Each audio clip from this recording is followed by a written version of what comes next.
After years of development, a Pokemon translator has finally been invented. However, much to humanity's surprise, it's soon discovered that the general consensus among Pokemon is that they're the ones exploiting us, not the other way around. Could you run that by me again? We'd expected some rather interesting conversation from hooking the new device up to an Alakazam. They were known for their exceptional intellect, after all, but we hadn't expected this. You seem shocked, it said. This is quite surprising to me. I thought it was a reasonably innocuous statement.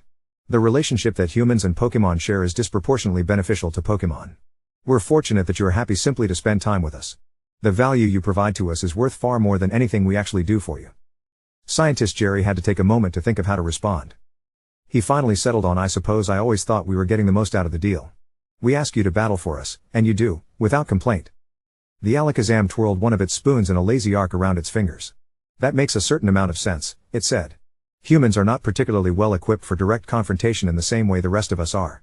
I dare say an unfavorable run-in with a Charizard would leave you needing more than a quick trip to a Pokemon Center, a service that I hasten to add, because it illustrates my point, is provided immediately and free of any expectation on us. Have you considered the relationship we share from our side?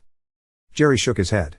The translator shook for a moment. Clearly the concept that Alakazam was explaining was quite complicated. A Pokemon by themselves, Alakazam began, is vulnerable. I would even go so far as to say weak. And whilst cooperation between different species is entirely within the realms of normality, it is often somewhat short-lived. A Pokemon with a human trainer, however, is a completely different thing. That trainer will have many other Pokemon they can use, for many different scenarios. We will never be called upon to do something that is not within our capability. A Chansey will never need to swim against a violent current. A Venusaur will, apart from under exceptional circumstances, never be called upon to fight a Magmar. We are asked to do what we are good at, and in return we receive companionship, friendship, and support to become the best we can be.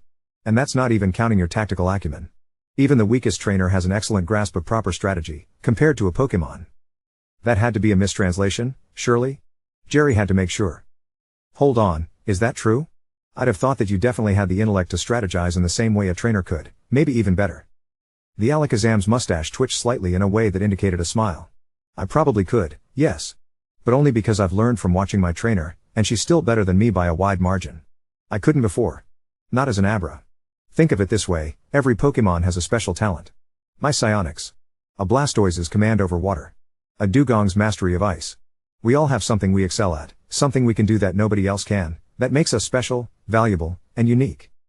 Alakazam cocked its head to the side in an inquisitive fashion, before asking, did you really think that your species alone lacked any kind of special ability?